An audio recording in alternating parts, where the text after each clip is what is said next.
Yo muchas veces digo, Jesús fue tan humano, tan humano, tan humano, que nos pidió algo inhumano, y era amar al enemigo, ¿no? ¿Y qué he hecho bien y qué he dejado de hacer bien? Un minuto. Se va formando una conciencia en esa persona. Y se sienten con derecho a criticarlo, además. Oye, ¿no estamos en el siglo de los derechos individuales? ¿Por qué no me aceptas como soy? O sea, ¿qué es lo que critica Jesús en toda su vida apostólica durante 3 años? Pues lucha contra la enfermedad, contra el hambre, contra la falta de salud. Es decir, cómo buscar la plenitud de la persona humana. Que tenga suficiente para vivir dignamente. Haces esto, eso es como hecho una moneda, le doy al aparato y me salen los caramelos. No, la vida no es así. Le rezo, le pido, glin, glan, y me da. Y cuando no te da, la duda no es mal, la duda no es pecado. Tener preguntas no es pecado. Tener crisis no es malo. Hay crisis oportunidad. ¿Qué era el templo en aquel tiempo? El templo era un feudo económico grande, porque hacían los sacrificios, las ofrendas a Dios, para aplacar su ira. Entonces, el que tenía dinero compraba un cordero, o 2, o 3, o 4, y lo sacrificaban en el altar, y el otro no sé lo qué, y tal. La ofrenda era algo que conseguía, que compraba. Desde Jesús, la ofrenda somos nosotros. Cada uno de nosotros. Somos nosotros. No hay que comprar nada para ofrecer a Dios algo. Somos nosotros, que nuestra vida... ¿Y entonces dónde hacemos ese gesto? En la comunidad.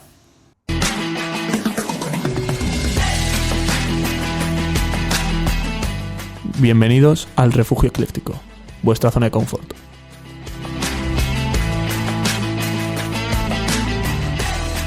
Sean bienvenidos al 9º episodio ya, se dice pronto, pero llevamos ya tiempo aquí. Y bueno, como repito siempre a Xavi, invitados top, pero hoy también pues no va a ser menos. Miquel, ¿cómo estás? Sondo, muy bien. Buenos días. Joder, buena sonrisa. Nos encanta que los invitados nos reciban con esa sonrisa, ¿no? De ilusión de venir aquí y con ganas de aportar. Siempre. Sí, hombre, conociendo a Xavier y... ¿Por qué no? Y agradecerte el venir, que sabemos que andas atareado siempre y personalmente te lo agradezco mucho. Yo creo que nos va a gustar mucho los tres la charla.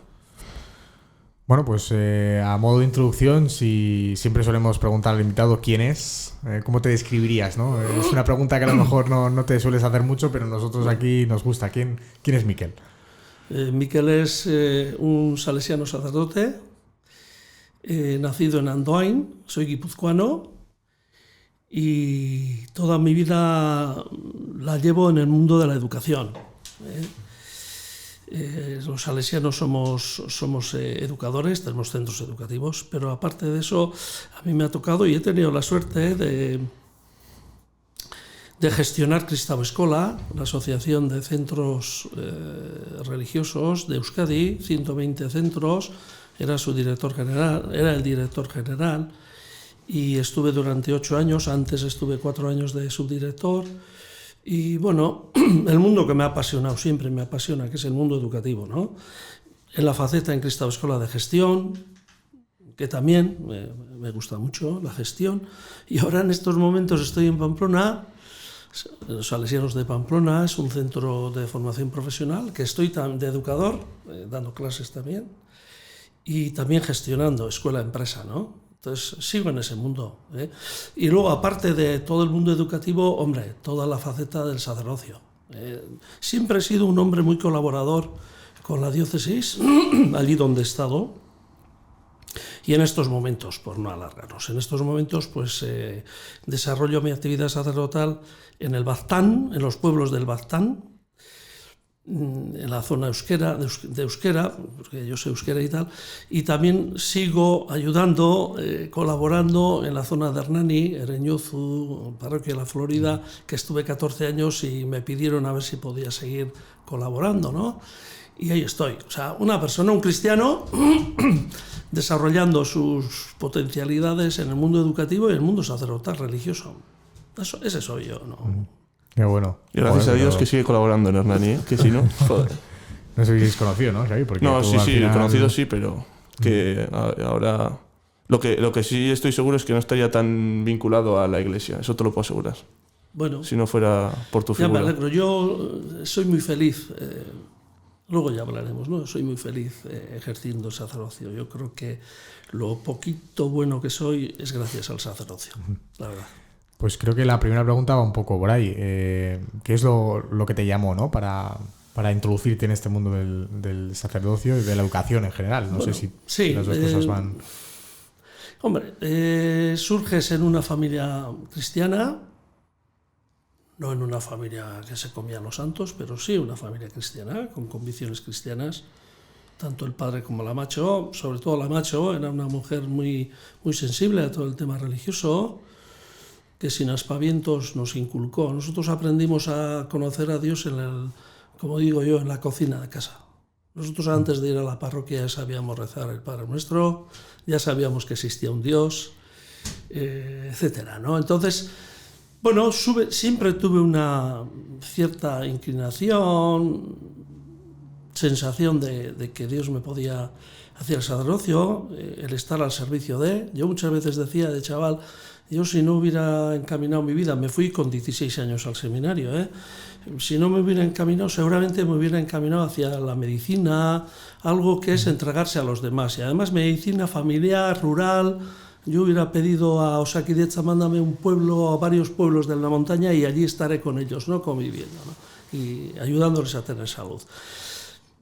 No fui al seminario diocesano porque me costaba salir de casa. El seminario diocesano ibas con 11, 12 años en mi tiempo, ¿no? Joder, la goxotasuna de la cocina de casa, de la familia, joder. Y lo fui atrasando y conocí a los salesianos en el centro juvenil de Urnieta. Yo no he sido alumno de los salesianos, pues fui al centro juvenil de Urnieta, conocí allí a los salesianos, vi su testimonio, salesianos estudiantes, jóvenes, joder, con una potencialidad. Y pues me llamó la atención y dije, joder, pues creo que es esto, ¿no? Complementado con el mundo educativo, etcétera y tal. Y así, después de haber hecho en Peñaflorida, ahora pasando por Peñaflorida, me acordaba cuando por primera vez en mi vida había pasado por esas calles con 14 años para hacer quinto bachiller, que antes hice el quinto bachiller ahí en Peñaflorida. Era feliz, de verdad, o sea, viví pletórico ese bachillerato y aún y todo decidí al final ir al seminario salesiano.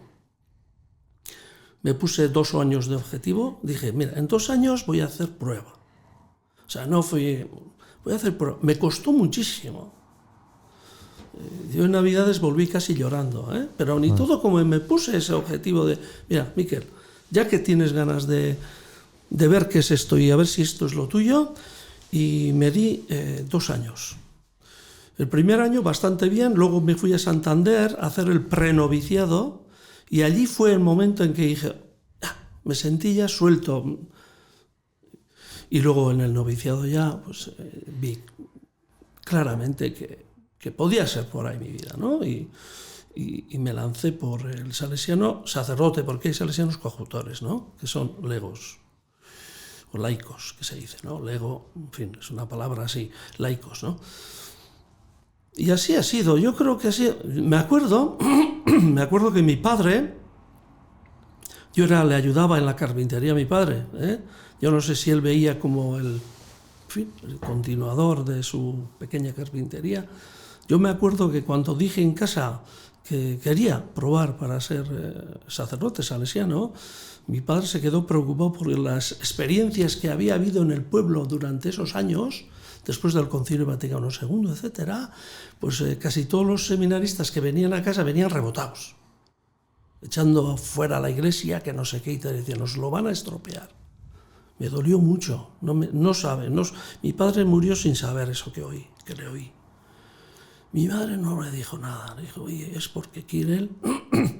Y así, cuando ya me hice salesiano sacerdote, le dije a la mamá, ¿tú cómo viviste que me marchara de casa? Y ella me dijo, ciertamente, yo lo viví con paz. Sabía que ibas a un buen sitio. Sabía, como nos habías dicho, que si eso no iba para ti, ibas a venir a casa con tranquilidad. Y además me lo dijeron, oye, si tú, las puertas abiertas, ¿no? Entonces, dentro de ese ámbito, ¿no? Lo viví. Tienes tus momentos de reflexión, de dudas. La vida es así. O sea, no, la vida no es certeza total. La vida es preguntas y búsqueda de, ¿no? Y tengo que decir que me ha ido bien, que me va bien. Entonces, satisfecho. Pues nada, también me gustaría contaros la experiencia que tuviste, porque hace 2-3 semanas fue que te dije que vinieras a la iglesia, que pensaba que te iba a parecer interesante, y me gustaría que contaras cómo lo viviste, Paul. Bueno, pues a ver, yo personalmente muy feliz porque fue algo que me llenó mucho, encima pues conocerte a ti presencialmente y creo que el mensaje que diste muy, muy importante. Yo me quedé sobre todo con eso y bueno, como caló en mi entorno, pues las primeras preguntas que te hacen es, oye, pero tú crees en Dios, eres creyente. Y bueno, pues creo que es lo que más impacta a lo mejor, ¿no? De que tú vayas a misa y más por el mensaje, más porque te haya recomendado un amigo y en este caso pues un sermón dado por ti, que es por lo que me recomendabas, pues una experiencia increíble, pero por eso, porque soy una persona que está en constante búsqueda, ¿no? Y de aprendizaje y más allá de creer o no, el cómo se da ese mensaje y cómo lo puedes aplicar en tu vida, pues es con lo que me quedé y con lo que creo que animo a los que nos escuchan, a los que nos ven, que no te guíes tanto por lo que otras personas piensen o digan, sino, oye, pues vívelo, y si no te gusta, pues lo descartas o pasas a otra cosa. Pero bueno, un poco que cale en tu conciencia y que digas, oye, pues esto me sirve o no me sirve. Entonces, bueno, pues muy positivo, tanto para mí como creo que para ti también, porque te hizo ilusión que fuese. Y no, más que fueras, me hizo ilusión que te sirviera de algo. O sea, sí, pero bueno, el hecho en sí a mí me da igual. Yo lo que quería es que te aportara o que sintieras un poco del valor que me aporta a mí. Lo hizo. Por eso es lo que me generaba satisfacción. Quiero comentar lo del tema de la conciencia que hemos hablado antes, que se ha cortado, no lo vais a ver, pero ahora volvemos a hablar del tema. Y que antes no he comentado, quería comentar también que me ha gustado lo que has dicho de la conciencia, ahora volvemos a hablar de ello, pero porque también siento que mi conciencia personal es uno de los mayores canales a los cuales, ¿cómo decirlo? El mayor canal que utiliza Dios para hablar conmigo. Yo creo que lo utiliza a través de mi conciencia personal. O por lo menos yo tengo la perspectiva de visión en la que yo siempre digo, a mí como persona, si me preguntas qué es la cosa que poseo de más valor, te diría mis valores y mi conciencia, porque es lo que guía mis acciones, lo que pienso y lo que hago, y lo que me aporta una coherencia entre lo que digo y lo que hago. Y para mí eso es algo que no se puede comprar, claramente, y que construye mi valor como persona. Y entonces, mediante esa constante reflexión y capacidad de, ante una situación, que mi conciencia sea la que me dictamine cómo actuar, o que supuestamente sería lo que está alineado con quien yo soy y quien quiero llegar a ser, esos mensajes para mí son los momentos en los que más cerca estoy de Dios. Sí, vamos a ver, la conciencia personal se configura de muchas maneras. Una es con la presencia de Dios, en esa búsqueda de Dios. La conciencia se configura también a través de la formación, a través de la lectura, esa apertura de la mente, ¿no?, a la realidad cultural. Y diría más que cultura y pensamiento que existe, ¿no? Entonces, claro que sí que la conciencia es muy importante además, ¿eh? O sea, y hay que apelar a ella, a la hora de tomar una decisión. Lo hago con rectitud de conciencia. ¿Y por qué? Pues porque habrá cosas que allí por donde te muevas no te convenzan, pero tú crees que desde tu rectitud tienes que hacerlo. O sea, ahora, la rectitud de conciencia, hay que apelar al humanismo, a la humanidad que somos. Somos seres humanos que tenemos unas características en donde amamos, en donde respetamos, en donde nos preguntamos, o sea, esa capacidad humana. Yo muchas veces digo, Jesús fue tan humano, tan humano, tan humano, que nos pidió algo inhumano, y era amar al enemigo, ¿no? O sea, era tan humano, que nos pidió algo inhumano, amar al enemigo. ¿Y qué es esto? Es así. Yo voy, siempre apelo a eso, y muchas veces les digo yo a los jóvenes también. Yo en el periplo formativo poco se me ha hablado de la conciencia personal. Se me ha hablado más de las normas. No es eso. Las normas son cauces, líneas que me pueden ayudar a poder desarrollar mi vida, pero no es todo, no es el sumo, no es el sumo. O sea, la norma principal es ser humano plenamente, y ser capaz de pedir perdón y de perdonar. Por supuesto que desde la perspectiva de Jesús, el hecho del perdón y del amor son las dos, diríamos, normas, los dos valores que no tienen que faltar, ¿no? La capacidad de amar y la capacidad de perdonar, desde la experiencia de que yo soy perdonado en la vida. Yo no soy perfecto. A ver si alguno se piensa que es perfecto. Yo no. Y sé que me perdonan. Y desde la conciencia de Dios, sé que Dios me perdona y me ama. Eso es importante. Yo así lo vivo, no creo que sea nada extraordinario. Es así. O sea, la vida de cada día, desde esa conciencia, pues vivirla. Y yo creo que verdaderamente cuando interiorizas ese mensaje, es fácil decirlo, pero el momento que lo interiorizas de verdad y tú te sientes amado y perdonado, es mucho más fácil amar y perdonar a los demás. Sí, es que el que no aprende eso, ¿de quién hemos aprendido? Yo muchas veces digo, ¿de quién hemos aprendido a amar gratis? De la ma y de la ita. Hagamos lectura de nuestra vida, ¿no? La ma y la ita han sabido esperar. Nos han llamado la atención, sí, pero nos han amado, tal como somos. Y cuando nos han dicho algo es porque creen que es importante, pero saben esperar, saben perdonar, saben disculpar, saben dar otra oportunidad. ¿Dónde? En casa. Lo que no se aprende en casa no se aprende ni en la facultad de teología, ni en la facultad civil, ni en la escuela. No, es en casa. Yo tengo esa experiencia. Los alumnos más problemáticos, muchos, no todos, son alumnos y alumnas que son de familias desestructuradas. Es así. Uh-huh. Es así. ¿Por qué? Porque es algo vital que se rompe, ¿no? Para la construcción personal. Pero bueno, con eso también hay que lidiar, con eso hay que también ser capaces de trabajar, de educar. Sí. Hay que esa gente es la que más ayuda de nuestra parte necesita al final. Pero sí, es complicado. Yo quería hacerte una pregunta también que he visto mucho en mi entorno, en mi generación. Y eso pues, lo hemos comentado antes también en este fragmento que no hemos grabado. Que era la falta de propósito, la falta de objetivos, ese no saber por qué estamos aquí, qué podemos aportar. Y lamentablemente lo veo muy presente a mi alrededor. Y me gustaría preguntarte, ¿tú qué le dirías a una persona que no siente ese propósito en la vida, esa falta de desconexión espiritual? ¿Qué consejo le podrías dar? Mira, yo a toda persona lo que le digo es, pregúntate quién eres y para qué estás. Y entonces empezará a haber unos objetivos. ¿Para qué estoy? ¿Para quemar la vida? ¿Para hacer, en fin, todo lo que se me ocurra? Pero tú... ¿Y dónde ves el sentido de la historia personal?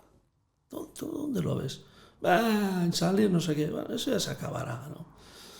O sea, toda la persona tenemos un momento en el cual, como decía yo antes, el trifásico se junta. serán circunstancias de límite, circunstancias de plenitud. En esas circunstancias es cuando uno se empieza a preguntar. Y yo muchas veces a mis alumnos mismos de bachillerato les digo, cuando vayáis a la cama, pararos un minuto. No más, es mucho, un minuto, 60 segundos. Hoy, ¿qué he hecho? ¿Y qué he hecho bien y qué he dejado de hacer bien? Un minuto. Se va formando una conciencia en esa persona.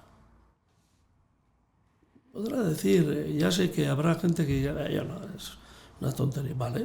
O sea, hay gente que quema la vida. Pues vale, pues hay que aceptarlo. O sea, no tienen que ser todos reflexivos y tal, pero yo creo que tenemos que dar pequeños instrumentos para que la persona pueda hacer consciente de lo que es y de lo que hace.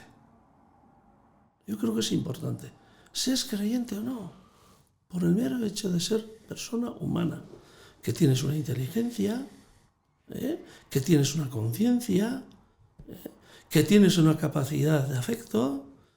O sea, es importante eso. Luego ya vendrá Dios. Ya vendrá. O sea, el que no se pregunta nunca nada y empiezas a decirle cosas porque sí, porque Jesús vive y tal, no, porque hoy en día no está apoyado sociológicamente nuestra fe. No. Lo habéis dicho. Y la gran paradoja que es en el siglo o en los siglos donde estamos viviendo los derechos individuales de cada persona, somos capaces de denigrar porque esa persona quiere de alguna manera caminar por el mundo de creyente. Y se sienten con derecho a criticarlo además. Oye, ¿no estamos en el siglo de los derechos individuales? ¿Por qué no me aceptas como soy? ¿Por qué no quieres aceptarme? O sea, todo esto, la libertad de expresión, la libertad individual, la libertad de conciencia. ¿Y tú por qué vas a misa? Tú eres tonto. Tu libertad de expresión acaba en el momento donde me rompes el respeto a mí. Déjame hacer mi camino. Yo quiero hacer un camino. Igual diré al final, pues bien, pues este camino que inicié voy a hacer otro. Pues vale, pero desde la conciencia, déjame. Entonces, hay una... la polarización que se vive en esta sociedad es eso. Mal, bien. Los que están conmigo, bien. Los que están mal, los que no están conmigo, lo están haciendo mal. Bien. ¿Qué pasa aquí? Y estamos construyendo desde esa polarización nuestra sociedad, donde yo te juzgo y yo te condeno. Tú sí y tú no. Lo que le decíamos el otro día, ¿no? Leprosos. ¿Cuántos leprosos hacemos en la vida? ¿Cuántos dejamos en esta estacada? ¿Y todo por qué? Pues porque no piensa igual que yo. A mí hay gente que no me saluda porque soy cura. Y yo le saludo. Porque eres un ser humano, eres persona como yo, y te mereces el saludo, y que nos merezcamos. Porque los perros cuando se ven, ¡wow, wow, wow!, se saludan. Nosotros, he ido a algún sitio a decir misa, pequeño, y hay gente que no te saluda. ¿Y por qué? Porque eres cura. Y yo, pues lo hemos fastidiado, ¿no? Hay contradicciones de la vida, ¿vale? Que existen, personales, por el ejemplito que he puesto, pero hay otras que se viven y ya está, ¿no? La pregunta que te quería hacer antes, que me pareció muy interesante, era la figura o la importancia que le das tú al ser humano, a poner en el centro y cómo Dios lo moldea, ¿no? Me gustaría que lo repitieses pues, para la gente... Bueno, yo siempre he dicho, sí, nos ha traído, diríamos, la ilustración, a partir de la ilustración, ¿no? En donde Dios, que era el centro de todo y el que, en fin, configuraba absolutamente todo, donde el ser humano no era más que un obediente a este Dios, ¿no? Donde la autonomía personal y el crecimiento personal parece que no se podía dar autónomamente en un ser humano, es antropocentrismo, ¿no? ¿Qué hemos hecho? Hemos ido la ley pendular. Antes todo Dios y ahora todo el ser humano sin Dios. Claro, nuestro trabajo está en cómo hacemos que el ser humano, desde su autonomía, cómo ser autónomo, pero a la vez cómo ustartu está, cómo insertar la configuración de la presencia de este Dios, sin perder la autonomía y libertad. Eso es un gran reto a nivel teórico y práctico, que muchas veces no sabemos expresarlo. Yo creo que no sabemos expresarlo, porque se le ve a Dios como alguien que a mí me elimina la autonomía y la libertad. No, Dios te configura un modo de ser y de vivir esa libertad, el ser humano, la humanidad, etc. Y nosotros vivimos la presencia de Dios a través de la humanidad de Jesús. Jesús, pocas normas, Jesús, el amor, ama a Dios, ama al prójimo como a ti mismo y hasta al enemigo. No hay muchas más leyes, O sea, no. Y claro, y en ese amor está la capacidad de recuperar a las personas, no abandonarlas. O sea, el mensaje de Jesús es todo mensaje a favor de la salud. O sea, ¿qué es lo que critica Jesús en toda su vida apostólica durante 3 años? Pues lucha contra la enfermedad, contra el hambre, contra la falta de salud. Es decir, cómo buscar la plenitud de la persona humana. Que tenga suficiente para vivir dignamente. El Papa está luchando con eso, volviendo al Evangelio. Está luchando, ¿por qué los inmigrantes así? ¿Por qué una guerra? O sea, en todas las facetas en que se pierde la dignidad humana, ¿no? ¿Cómo luchar para que todos vivamos en dignidad, dignamente? Y llega hasta criticar por qué unos tienen tanto y otros tienen tan poco. Y el que tiene tanto, que no sea a costa del que no tiene. Entonces, claro, es muy criticado. Claro, los grandes lobbies, etc., ¿no? Entonces, yo posiblemente estoy equivocado, así, pero yo lo vivo así. Pretendo vivir así. Ya me doy cuenta, que yo vivo desde mis seguridades, Cuidado. Bueno, es muy fácil, muchos. Claro. Yo voy a ir hoy a casa y tengo la comida hecha. Y tengo la ropa limpia. Y tengo un cuarto fenomenal. Y tengo un lugar de trabajo. Yo muchas veces suelo pensar, el día del paro, yo nunca he tenido paro. Yo nunca he vivido la incertidumbre del paro. Cosa que vosotros lo podéis vivir. Y eso trae consigo una situación. Es verdad que al trabajar en el mundo educativo y los cambios que se están dando por falta de alumnos, etc., yo sí he vivido un poco el vértigo cuando he visto, donde he vivido igual en un centro en el cual no tenía suficientes alumnos.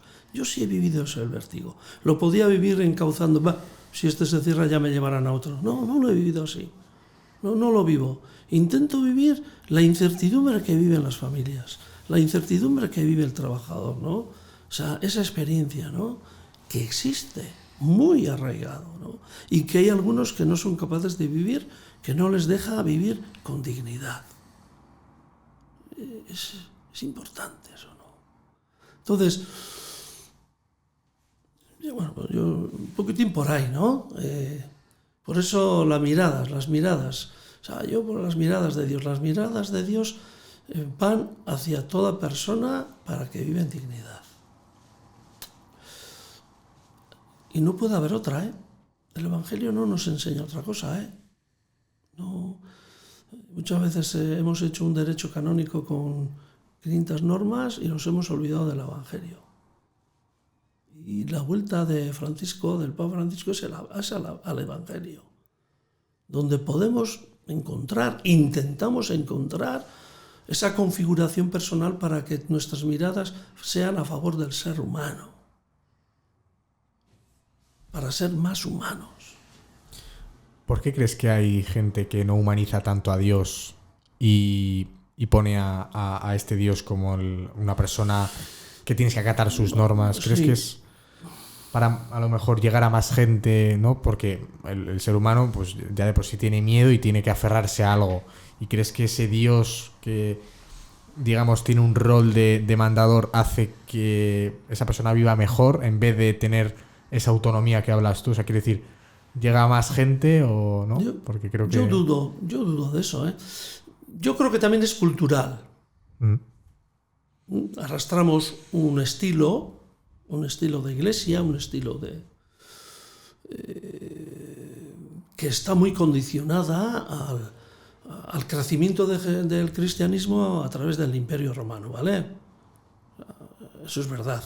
Llevamos ahí una mochila muy grande en todo. Ropaje, títulos y todo. Sumo pontífice. ¿Quién era el sumo pontífice? El emperador romano. Se le dio el sumo pontífice al papa. Por ejemplo, es un ejemplo, ¿no? Los ropajes, la normativa. Claro, hay mucha gente que prefiere tener una normativa porque se siente más segura. Haces esto, eso es como echo una moneda, le doy al aparato y me salen los caramelos. No, la vida no es así. Le rezo, le pido, gling, glan, y me da. Y cuando no te da, me explico, ¿no? Entonces, es un estilo que viene desde atrás, y donde se busca la seguridad también. Bueno, podríamos ser más críticos, ¿no? En la Iglesia hay sectores en los cuales quieren mantener sus privilegios. Es así. Pero eso es condición humana. O sea, en la Iglesia hay cosas que desde la sociedad están tomadas. Eso es así. Tampoco pretendamos que una sociedad, la Iglesia, que es una sociedad humana, es una organización humana, se surte de gente que viene de la sociedad. ¿Vale?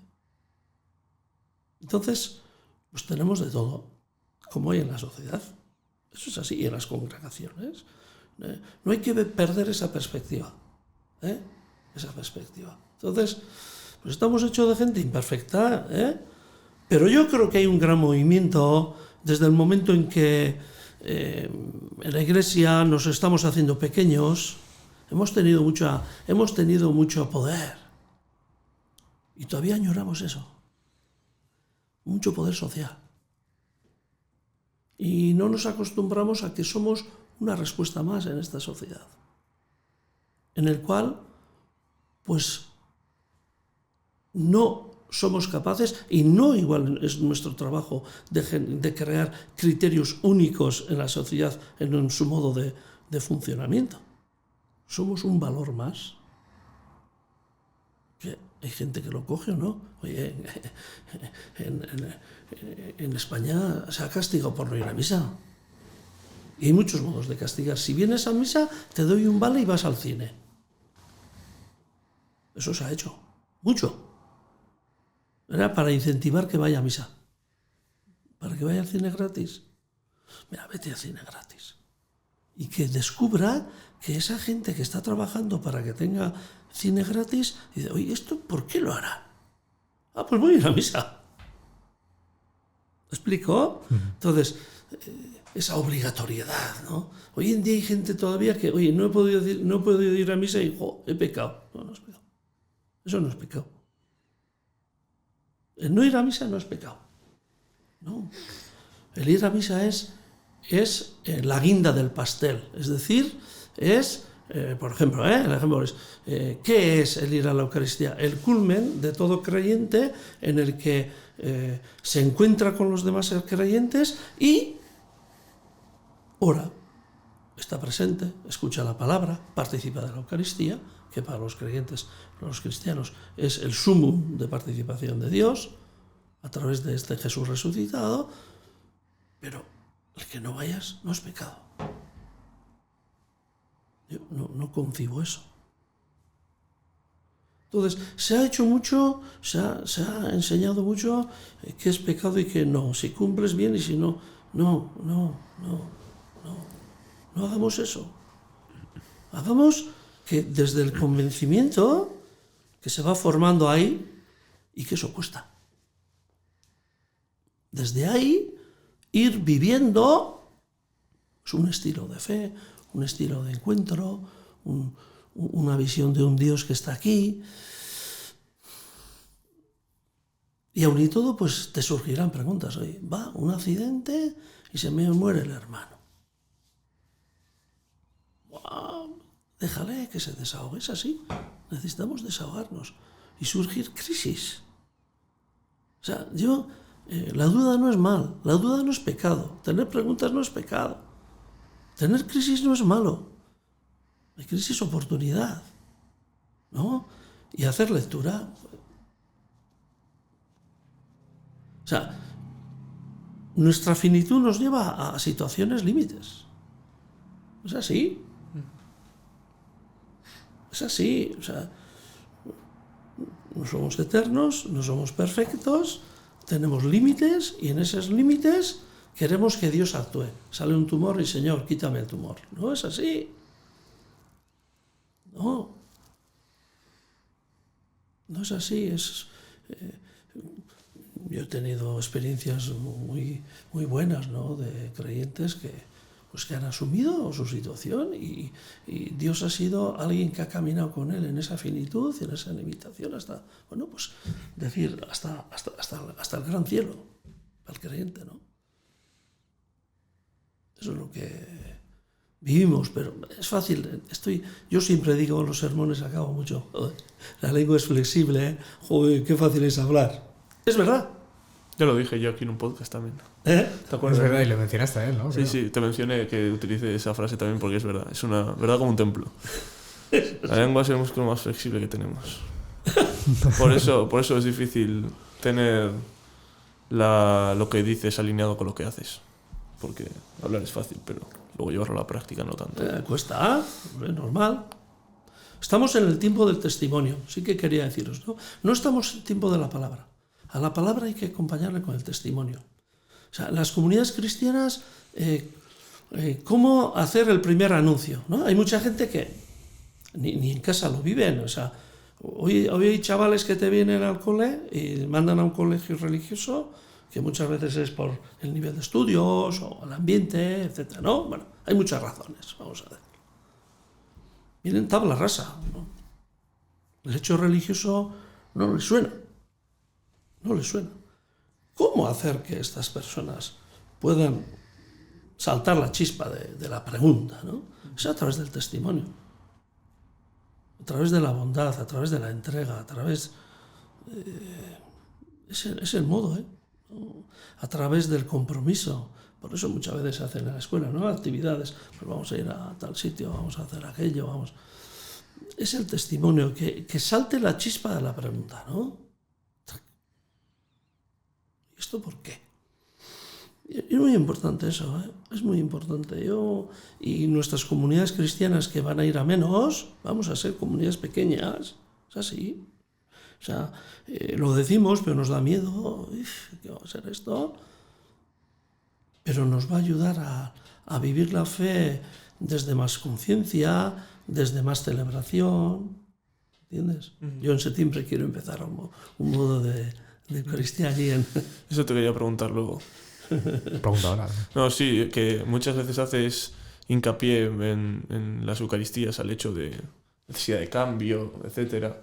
Y me gustaría preguntarte eso, porque es complicado cambiar algo que durante tanto tiempo ha sido tan rígido, por decirlo de alguna manera. Pero normalmente sueles tener buenas ideas y me gustaría saber qué pasa por tu cabeza, porque me genera muchísima curiosidad. Vamos a ver, yo le doy mucha importancia al hecho comunitario, ¿vale? Hemos tenido una fe, una vivencia de la fe, yo voy a la iglesia, yo y Dios. Muy individualista, yo y Dios, punto. Y a ver qué dice el cura, y si es simpático bien, y si no, bueno, pues ya está. Yo rezo el rosario, bueno, ahora ya no se reza eso, yo sí, pero... estoy allí. Yo siempre inculco la alegría de juntarnos, de encontrarnos, y de encontrarnos como grupo, que nos animamos, Yo les digo más de una vez, yo no todos los días tengo las mismas ganas de decir misa. Muchas veces lo digo, pero puedo estar un poco... La presencia juntos. Nos animamos. Somos familia de Dios. Suelo decir muchas veces eso. Somos familia de Dios. No somos cada uno que vamos allí... No. Entonces, ¿cómo hacer eso? Ahí tenemos que descubrir cómo hacer eso que se viva activamente. Hemos hecho cristianos muy pasivos. Muy pasivos. Les dices lo que hay que hacer, vas a la misa y estoy yo allí como si estuviera no sé lo que, yo y mi Dios y nada más. No, ser activos. Ser activos. La Eucaristía desde un convencimiento, desde yo soy ofrenda. El mañana, que es la expulsión de todos los comerciantes y tal que Jesús hizo en el templo... ¿Qué era el templo en aquel tiempo? El templo era un feudo económico grande, porque hacían los sacrificios, las ofrendas a Dios, para aplacar su ira. Entonces, el que tenía dinero compraba un cordero, o 2, o 3, o 4, y lo sacrificaban en el altar, y el otro no sé lo qué, y tal. La ofrenda era algo que conseguía, que compraba. Desde Jesús, la ofrenda somos nosotros. Cada uno de nosotros. Somos nosotros. No hay que comprar nada para ofrecer a Dios algo. Somos nosotros, que nuestra vida... Y entonces, ¿dónde hacemos ese gesto? En la comunidad. Es importante eso. El recalcar eso. Yo intento mucho y digo mucho. Oye, qué bien que nos podemos reunir. En la Florida, oye, todas las semanas nos reunimos. Y muchas veces digo, ¿y si no hubiera esta comunidad, la Florida sería otra cosa? Porque una comunidad cristiana tiene que configurar el barrio. ¿Cómo? Pues en las sensibilidades que vive. Cáritas, al que no tiene se le ayuda, ropa, lo que sea, y configura. Y todavía podríamos hacer más cosas. Las comunidades cristianas en territorios como Canadá o en Estados Unidos, sobre todo en la parte oeste, donde viven en sus ranchos y viven muy apartados, el domingo es un lugar de encuentro donde cada uno lleva su comida y allí se juntan después de la misa y es el encuentro entre nosotros. Un lugar de encuentro, no solamente religioso, humano. Y cada uno lleva sus viandas y las ponen en común y los 20 rancheros que tienen sus tierras que necesitas un coche para recorrerlos, se juntan en el templo y luego celebran, ¿no? Y el hecho de juntarnos es algo humano que necesito. Nosotros somos gente sociable. O sea, no crecemos siendo independientes, crecemos porque somos seres sociables. Necesitamos la sociabilidad para crecer, porque nos retroalimentamos, cada uno con lo que somos, y vamos aprendiendo. Somos referentes unos a otros. Y vamos aprendiendo lo que no hay que hacer y lo que sí, pero juntos, conjuntamente, y ayudándonos y animándonos, ¿no? Somos un ser sociable. Tú echas a una persona en un sitio aunque tenga para comer todo lo que quiera y solo, no tiene referencias para crecer. Entonces, las comunidades lo mismo. Entonces, para mí es importantísimo trabajar el hecho comunitario. El decir, no es lo mismo el domingo sin juntarnos, los que somos creyentes. Y por eso muchas veces digo, y el que no es creyente, como tú decías, no, voy a ir. Y yo digo, ostras, oye, estos ya tienen algo. Yo decía en Navidad, ¿no? Sí. Aurre eder baten bila gabiltza zoratzen. Eta galdetzen ari gara, el canto es, nun ote dagoen. Y yo les decía, oye, y si nos viene hoy alguien a la Florida y nos dice, oye, ¿dónde está el niño recién nacido? Le decía, les diremos aquí, ¿no? Hacemos posible la realidad, ¿no? Entonces, yo eso lo tengo muy claro, eso, trabajar eso. Hay cosas que son elementales, ¿eh? Sí.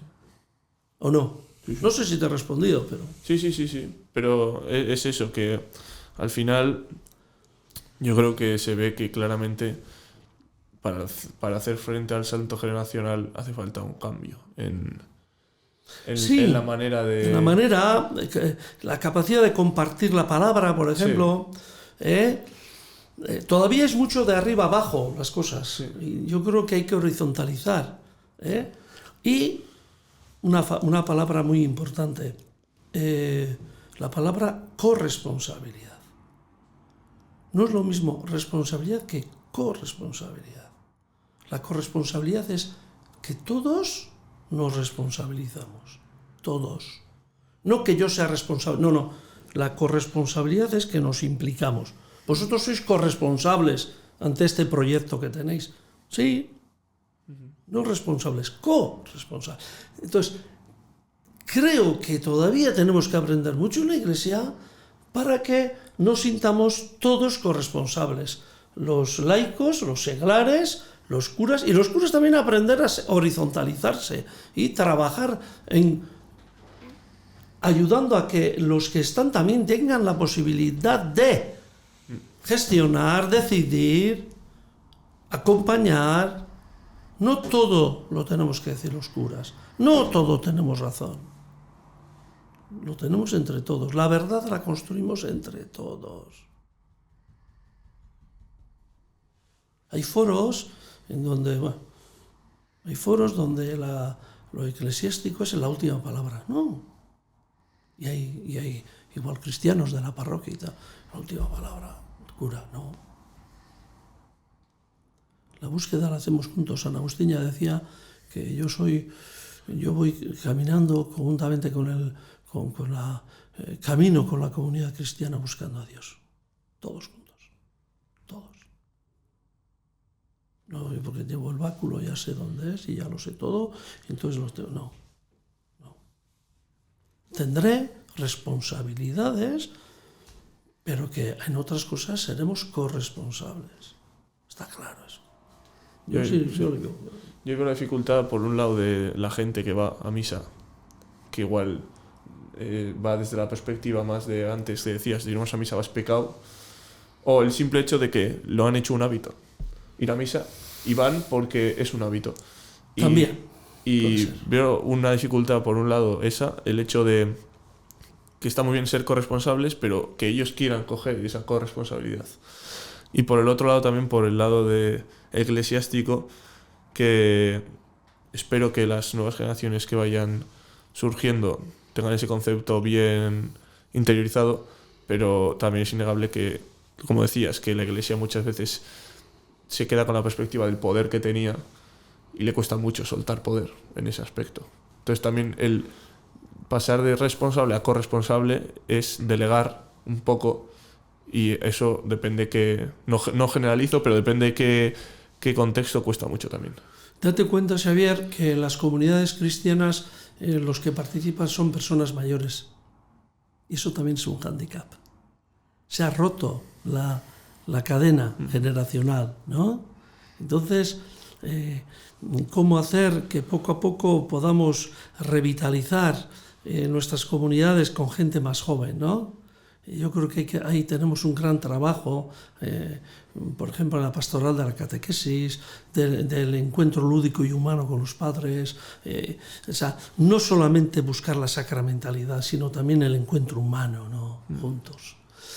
Hay muchos retos, tenemos muchos retos de cómo hacer que nuestras comunidades que se queden solamente con las personas muy mayores, ¿no? Cómo implicar a las generaciones jóvenes. ¿Cómo implicar?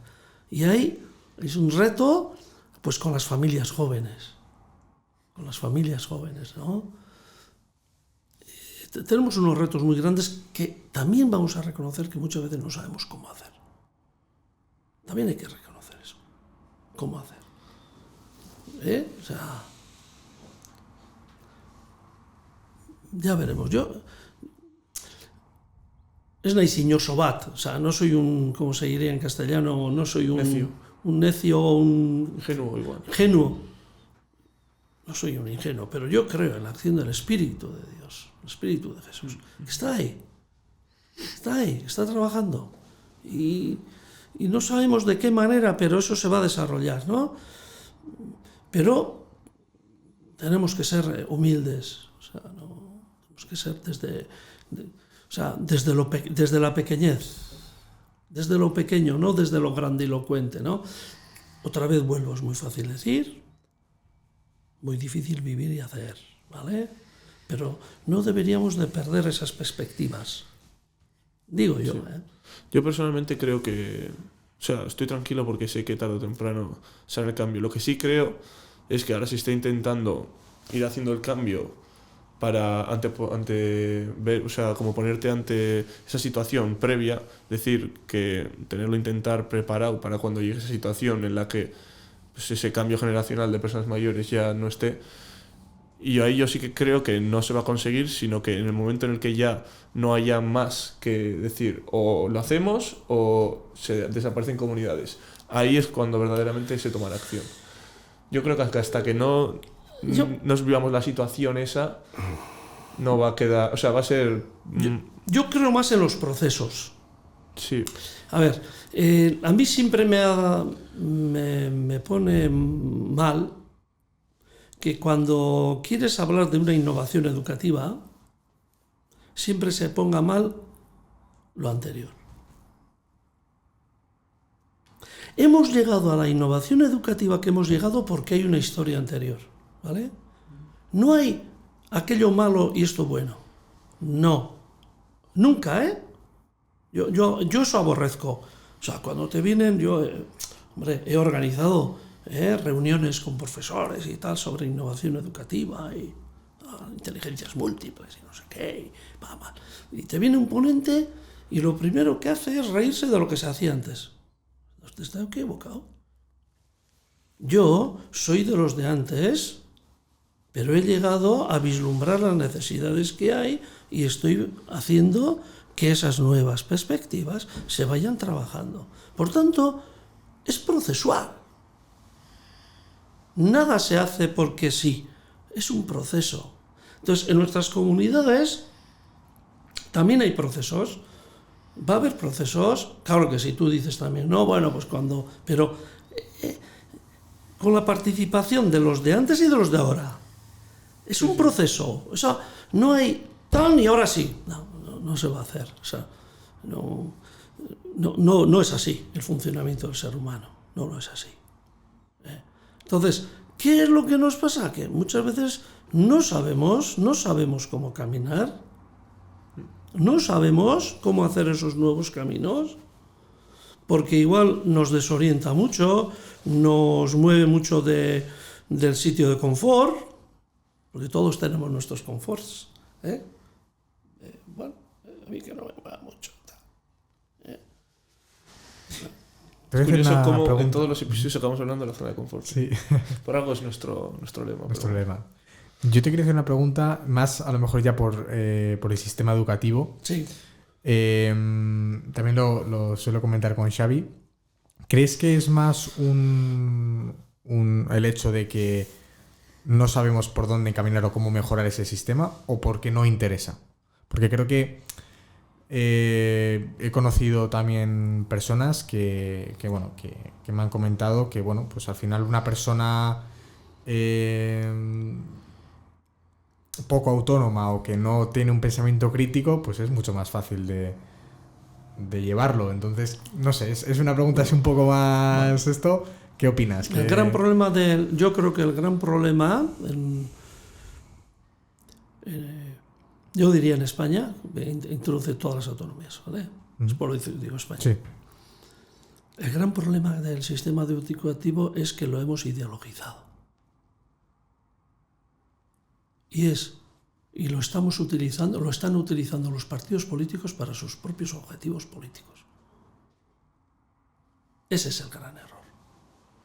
Yo mando y hago una ley educativa. Fuera mire, esa polarización, esa incapacidad de decir, es el valor supremo la educación para todos nuestros conciudadanos, nos vamos a sentar por una puñetera vez. Ya vamos a hacer una ley donde cada uno tenemos que dejar algo de lo nuestro por el bien de las personas. El primer fallo que tenemos en España es que utilizamos la educación desde la ideología propia partido político para sacar rédito político. Vale. Otro de los problemas que la pregunta que has hecho, ¿no?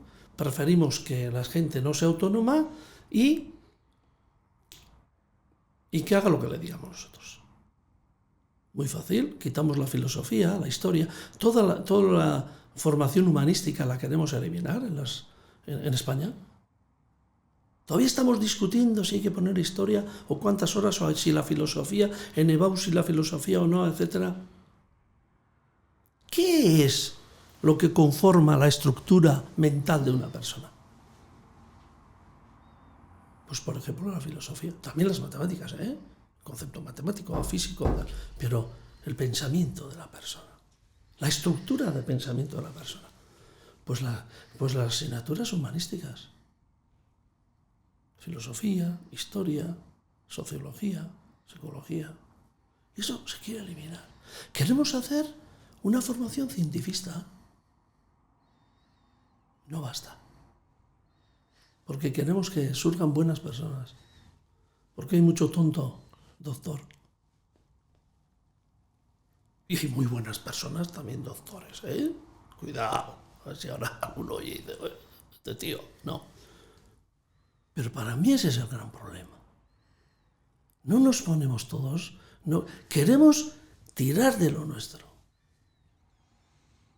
La religión fuera. ¿Por qué no pones ciencias religiosas?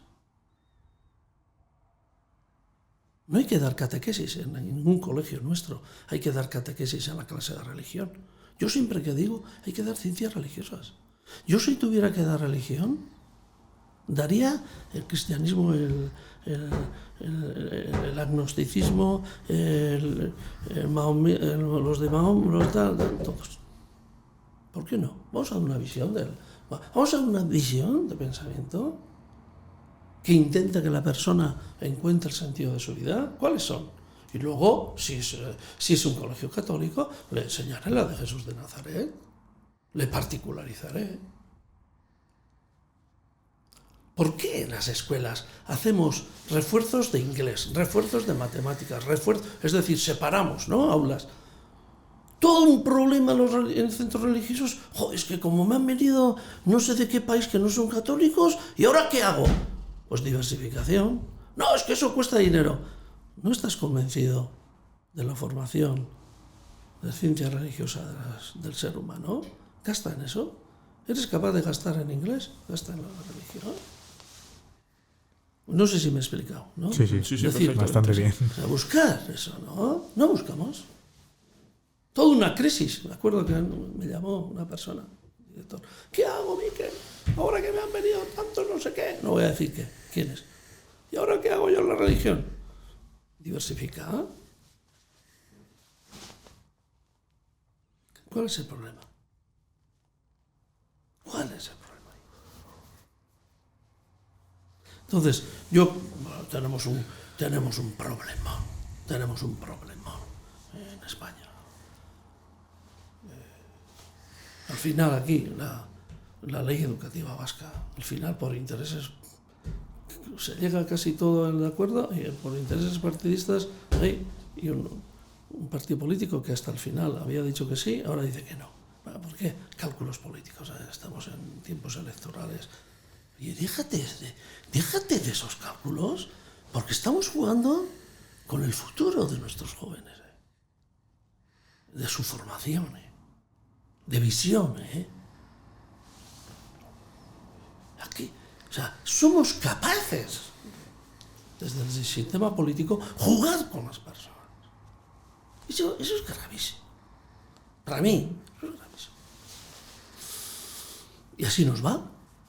Que tenemos 17 EBAUs.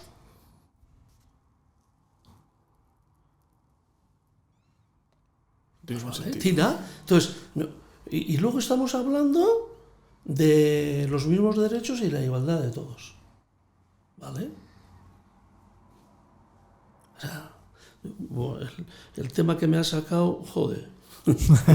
Sí, puedes hablar todo lo que quieras. Lo he vivido. Eso te iba a decir, tú encima siendo en tu cargo de Cristo Escola, lo viviste en Lo he primera vivido persona. con mucha dureza.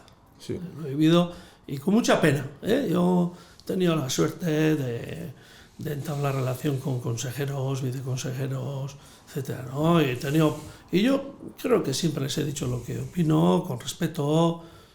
Me he sentido muy respetado. Yo la verdad es que he tenido muy buenas relaciones, a pesar de que algunas veces les he tenido que decir esto. Sí, o sea, yo lo tengo muy claro. Y ahí seguimos. Ahí seguimos. Y no tiene pinta que vaya a cambiar. Y no sé, a mí me da mucha pena. Yo te digo la verdad, porque estamos jugando con las generaciones futuras y, joder, el hecho de la formación, te estás jugando todo. O sea, todo. Uh-huh.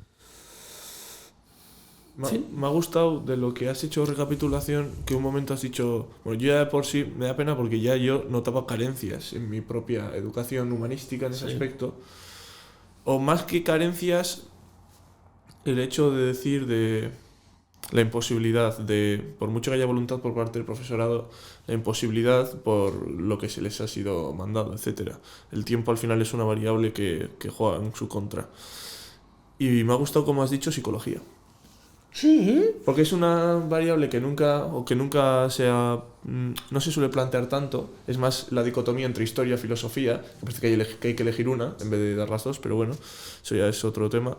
Pero el hecho de la psicología, lo importante que sería, y ahora que me pongo a pensar, yo habría agradecido mucho una asignatura de psicología. Yo otra de las asignaturas que hubiera dado en ciclos de estudios donde no hay asignatura de religión es antropología. También. La antropología, el estudio de la persona, con la psicología también. ¿Cuál es el universo del ser humano? ¿Cuál es el universo nuestro? Desde lo que somos, ¿Qué me configura a mí como persona, ¿no? ¿Cuáles son los resortes que tengo yo para desarrollarme como un ser humano? Eso es la antropología. Entonces, yo creo que tenemos que aprender todos, todos, centros católicos y centros públicos. O sea, yo lo veo claro. Pero en fin, es lo que hay, como decía alguno, ¿no? Bueno, nosotros también siempre decimos, pero es que el podcast surge de ahí, o sea, no tanto ¿cómo? Carencias. Sí, intentamos también, pues empezamos con intentar visibilizar temas que a lo mejor pues no nos hablaba mucho, más enfocado en los jóvenes, seguimos con ese propósito. Y a medida que nosotros vamos creciendo personalmente, pues intentamos aportar ese valor que creo que hace falta cada vez más. Y cada vez más gente nos escribe diciendo que agradece mucho, ¿no? Que a pesar del invitado que a lo mejor pues el tema no le interesaba mucho o de lo que esa persona, ¿no? En ese área trabaja, pero profundizamos tanto y llegan a incluso a entender o empatizar tanto que pues con el trabajo que hacemos pues ya que eso se valore pues más que orgullosos, porque creo que es un poco el propósito de este proyecto y de intentar a lo mejor pues en un formato podcast llegar a gente más joven que es de lo que más se consume ahora mismo. Entonces, bueno, pues aportando nuestro pequeño granito de arena con nuestra poca experiencia, pues bueno, oye. Sí, intentar paliar esas carencias que nosotros también hemos sentido. Sí, que hemos tenido en algún momento. Uh-huh. Y sobre todo eso, aportar valor. Y lo que decimos siempre, ser exitosos, que la vida de los demás sea mejor cuando aparecemos en ella que antes de haber aparecido. Eso es.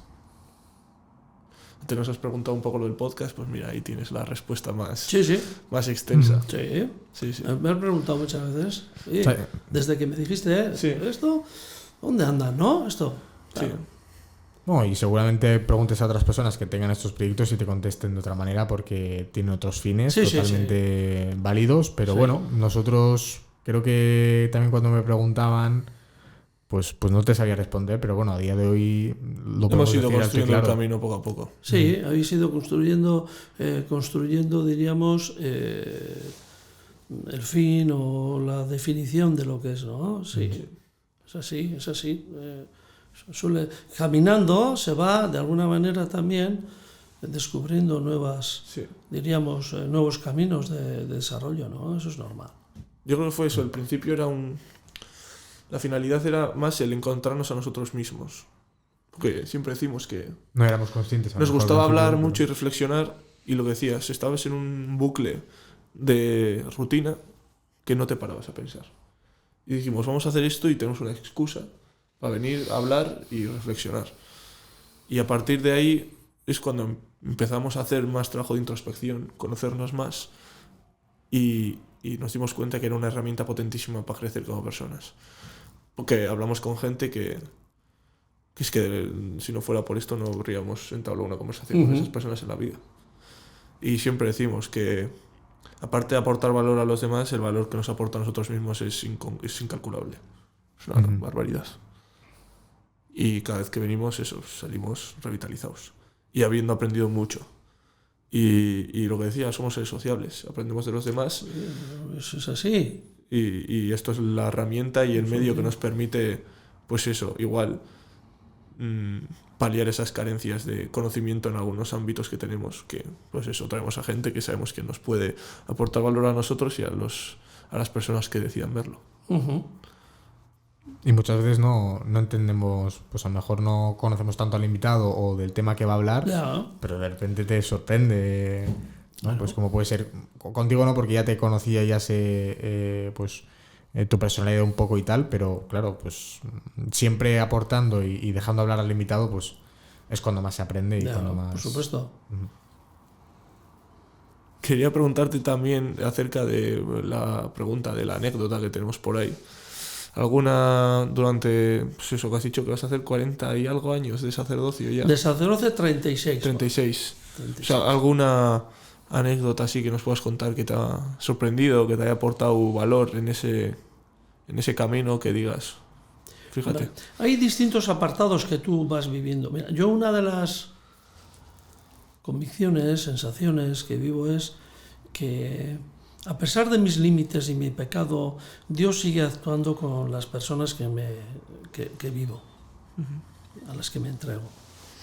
¿Por qué? Pues porque me dan el feedback de que, oye, gracias por el mensaje, gracias por estar ahí, en fin, eso, ¿no? Luego, elementos en los cuales he vivido que he aprendido, ¿no? Yo, por ejemplo, he tenido... no sé si es la suerte, pero sí la necesidad de atender a gente que está a punto de morir, ¿no? Que pues, te llamaban de un caserío porque el párroco no estaba y me conocían y cogía el coche, iba y esos momentos, o una persona muy mayor, pues su familia te llama para que converses con ella y tal. O sea, he tenido momentos en los cuales dices, joder, he aprendido en esto. O sea, en el modo de vivir la muerte, ¿no? El final de una persona, por ejemplo. Es verdad. Yo eso no tengo ningún empacho en decirlo, ¿eh? O sea, ciertamente el trabajo sacerdotal me ha dado profundidad de vida. Profundidad de vida. Vamos, ya os he dicho antes con una frasecita, lo poquito bueno que soy es gracias al sacerdocio, ¿no? Lo tengo muy claro, ¿no? Y luego el gozo de vivir la fe en comunidades. Me siento muy querido, sin merecerlo, me siento querido, me siento aceptado. Creo que posibilito pues, una pequeña reflexión a las personas, ¿no?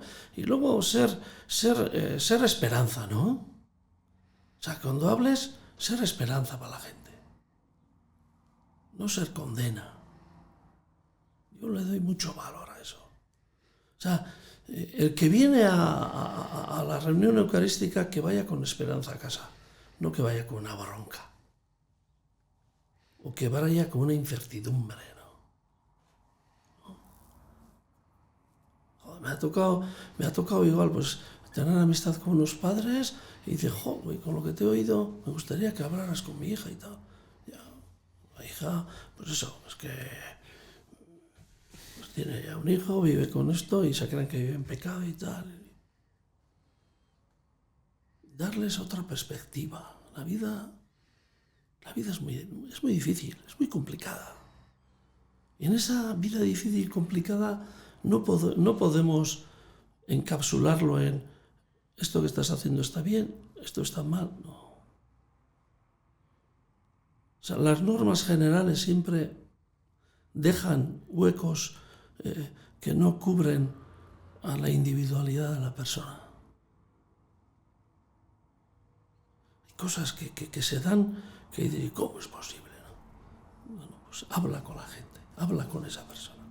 Descubre cuál es el misterio en el cual está metido y no ha podido hacer otra cosa. El tema del aborto, el tema de... Hay temas que hablamos demasiado fácil, condenamos demasiado fácil. Yo he oído la experiencia de una persona que había abortado. Vino que escuchara y si le podía dar la salvación se la di. Algún obispo como oiga esto dirá, ¿ese? Pues sí, ¿por qué no le voy a dar el perdón de Dios? Me vino a los 15 días, pues no se sentía perdón. Estaba viviendo tal drama, me vino otra vez. O sea, y no somos conscientes de esos dramas. Entonces, son situaciones humanas que me han posibilitado como sacerdote, ¿no? De encontrarme con gente, pues, gente nerviosa, atribulada, gente con desesperanza, gente que... El ser una buena palabra, ¿no? Para esas personas, para mí ha sido lo mejor en mi vida. O sea, yo no puedo ser otra cosa que generador de esperanza. Es así. Y reconocer cuando no sabes qué, es reconocer, no sé. No tengo fórmulas para todo. Por ser cura, tengo fórmulas para todo. Y eso, yo, sí, como cura, pues la experiencia que tuve, fui a una comunidad pequeña, ya conoces esto, una comunidad pequeña, a la que voy los domingos, y al marcharme me fui a Madrid, después de 14 años, un año, y me escribió una chiquita, una chavala. La conocí con 7 años, y entonces ya tenía 19 o 20, 19 años tenía. Me escribió una carta. Lo que había sido yo, mi persona para ella, ¿no?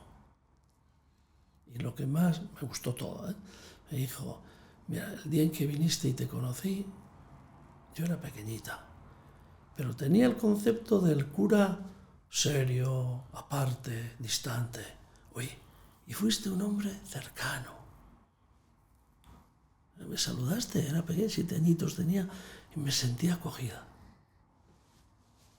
Desde ese día yo no falté, ¿te acuerdas? Y tal, ¿no? Entonces, eso te dices, jo, oye, es que es así. Entonces, ahí, el encuentro con las personas, le doy mucho valor. Como cura, mucho valor.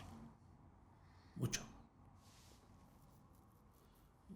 Y yo creo que configura el corazón de uno, ¿no? Yo ahora mismo la experiencia que estoy teniendo con alumnos de segundo bachiller, los tengo contentos, ¿no? Y solamente por ser humano. por apoyarles. El primer día que yo aquí no he venido a suspenderos, no he venido a juzgaros, he venido a ayudaros. A ver cómo os hago que os guste la historia. En un segundo bachiller pues, están pensando, a ver cómo lo hago. Y, pues, una maravilla. Chavales y chavalas están, ¡buah! Y sin hacer nada especial. Yo no soy ningún especialista en nada. Ayudarles, siempre ayudarles. Yo en las reuniones de notas de evaluación, ¿no? Yo cuando veo que algún profesor suspende de 20 a 12 o a 13 otra asignatura y tal, y siempre la culpa es del alumno o la alumna, yo me rebelo. Aquí algo no hacemos bien. O sea, una reunión de evaluación tiene que salir también, diríamos, datos de defensa del alumno. ¿Qué estoy haciendo yo para que este alumno o alumna tenga éxito? ¿O por qué está teniendo fracaso? Es fundamental. Y hay gente que les oigo siempre hablar mal de los alumnos. Bueno, no estudian, son unos vagos, o no sé qué, son unos frívolos, o no sé qué. Oye, algo harán bien, ¿no? Algo. O sea, dormir o... Y en la última reunión saqué esa reflexión y, bueno, me dijo, no, estoy sintiéndome culpable. Pues no lo digo por eso. Hablemos bien del alumno, joder. En todos hay raíz de bondad. Y más y menos segundo bachiller. Curso complicado. Es un curso muy complicado. Yo intento vivir mi relación educativa desde ahí. No sé si se ha acertado o no, pero me ha ido bien siempre. Me ha ido bien. O sea, captar la atención y la bondad de las personas, y siempre tienes, yo doy en tercero de la ESO, historia, tengo a 4, o sea, en eso está bien. Ya les digo, cuando ahí está Miquel y tal, en el patio, ay, si fueras tan buen estudiante como bueno eres, tu corazón, se me queda así. Ya no. No sé. Sí. No están acostumbrados a esos mensajes. No. Bueno, yo no lo estaría, por lo menos. No. Depende qué experiencia hayas tenido, no te encuentras a gente así. Sí. Que es un poco lo que abogamos también, ¿no? Que no tanto en la universidad, porque ahí también es otro mundo, pero en el propio colegio que haya profesores que miren más por los alumnos. Sí, es que es así, ¿eh? Es que ¿cómo construimos y no? Yo lo tengo muy claro eso. Lo aprendí, ¿eh? Claro. Dentro de los... he tenido compañeros de trabajo, formadores o mayores que yo, que decía, es verdad. Yo me acuerdo en un colegio, llegué de director y siempre el mensaje era, aquí los alumnos y las alumnas son lo más importante, ¿eh? El centro de nuestra existencia. Estoy convencido que era. Pero ¿sabes por dónde entraban? Por la puerta lateral de hierro, por la puerta principal del colegio no. Y vino uno, salesiano, vino del Consejo Provincial y dice, oye, esto está bien, ¿eh? Son el centro, pero entran por el lateral, que es una puerta de mierda de hierro, pero por la puerta principal no entran. Y dije, ¡date! Desde aquel día, la puerta principal. Va a ser esto. Es así. O sea, hay las cosas que hacemos muchas veces. Es como aprendí. Otro detalle. Mira, ahora me acuerdo. Fui a acompañar al párroco de Urnieta, que ya no está vivo. Fui a un caserío chalet. Mornite y Lasarte. Oye, acompáñame y tal. Fui. ¿Y qué pasaba? Que la caja no salía por la puerta principal sin tener que hacer así. Y entonces dijeron, vamos a sacarlo por la ventana. Y el párroco dijo, al señor de esta casa no se le saca por la ventana, ¿eh? Eso se hace con los animales. Vamos a sacarlo por la puerta principal, aunque tengamos que hacer un poco de maniobra. Y dice, ¡date! ¿No? Al señor de casa, porque era el señor, el casero, padre, patriarca. Me parecía eso es actuar por la dignidad de la persona. Hay gestos donde son cosas sencillas, estás abogando la dignidad de la persona. Son las que marcan la diferencia. Es verdad, eso. Increíble, Sí. increíble. Pero es lo que decíamos antes, es lo que te da la coherencia con lo que dices. Por ejemplo, el ejemplo de los alumnos. Sí, es muy bonito decir que están en el centro, pero luego actúa en consonancia a todo lo que dices. Hay que quererlos. Yo en la universidad soy antiguo alumno de Deusto, de aquí, de Campus Donosti. Trabajando, hice estos estudios, pero de historia. Y ya me hicieron una entrevista, siendo director general de esta escuela, pero no sacaron una parte que dije yo.